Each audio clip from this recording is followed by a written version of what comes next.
Armistice Day, we're hearing about a scheme that is helping to support some of Somerset's military veterans. Project Orchard is being run by NHS Somerset and the National Trust to transform an overgrown bit of woodland area just outside Dunster Castle into a community orchard with help from those who have previously served in the military. Becca Oliver is the Armed Forces Community Officer at NHS Somerset. She supports the 50,000 people in the county who are currently serving, as well as veterans, reservists and their families. So that's 50,000 people in the county fall into that category. That's about 1 in 10 people. It's amazing, really. She told me why she helped start this project back in April. The idea behind it is just that it's a fantastic site, and to get people outside in the open air, doing something in nature, you know, that sort of horticultural well-being element, and it's a great opportunity for people from different areas of the county to meet each other and chat. It just improves well-being. Although it's the Armed Forces community that are leading the project and doing the hard graft, this orchard will be for anyone in the community to enjoy. That is Becca Oliver from NHS Somerset, working with the Armed Forces community there. Ian Edmonds volunteers at the orchard. He served with the British Armed Forces around the world for 13 and a half years. I went to Dunster and spoke to him. We had a real frank conversation about that time in the military and why he's now joined up with this project. Just a warning that you might find some of what Ian has to say upsetting. It was good. My last deployment was the Gulf, and my job was sending the bodies back home. People who died, which I'm proud of because it was the first time it had ever been done that in theatre, when somebody died, we sent the bodies home. We didn't bury them out there and then repatriate them later. We did it there and then.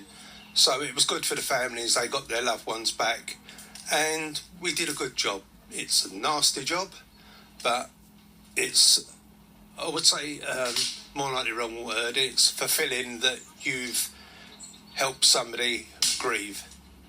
But in later life it comes back to hit you, and personal circumstances make that more poignant. I'm sure you've got lots of those difficult memories as well, and perhaps this is where something like this, what you're doing here in Dunster, comes to help you, does it? Tell me about the impact working on something like this has on you.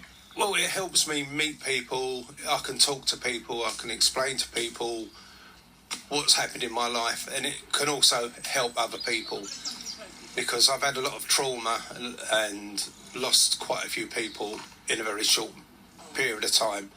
So that when I talk to people, I've spoken to a person who felt like he was suicidal, and I explained to him the effects to the loved ones. It's easy for you because you're dead, but for the people left behind, they've got that grief to carry, and it's hard when you lose somebody close to you who's young. So things like this help. Is it easier amongst other people who sort of understand what it's like to serve for your country? Yes, it's a hell of a lot easier because they've experienced a lot of what you've experienced. So when you talk to them, you can open up and you can turn around and be truthful.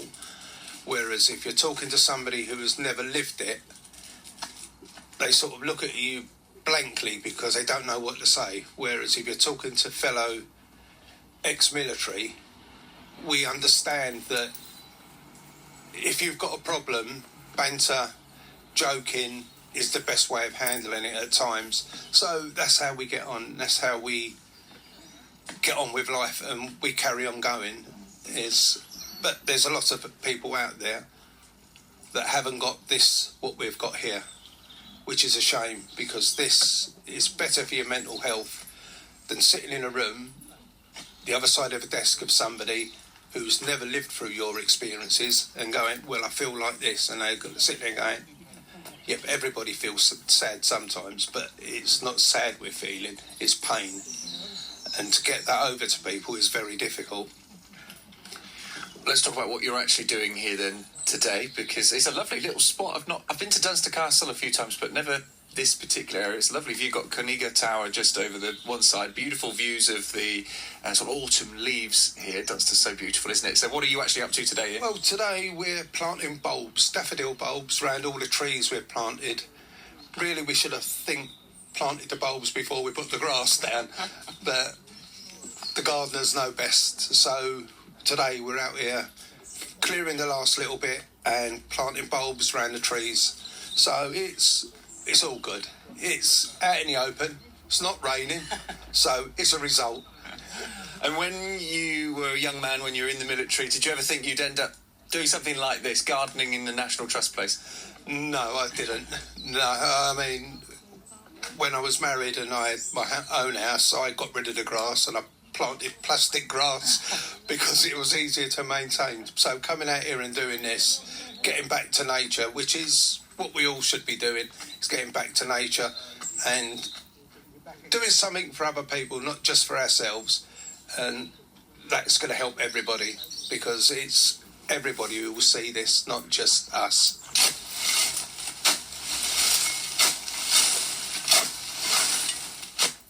Ian Edmonds there, who's been volunteering in this community orchard, which is coming together. It was a joint effort by the National Trust, which obviously owns the site at Dunster Castle, and NHS Somerset. They've got a team which works specifically with people who are either currently in the armed forces or who have been in the armed forces and their families.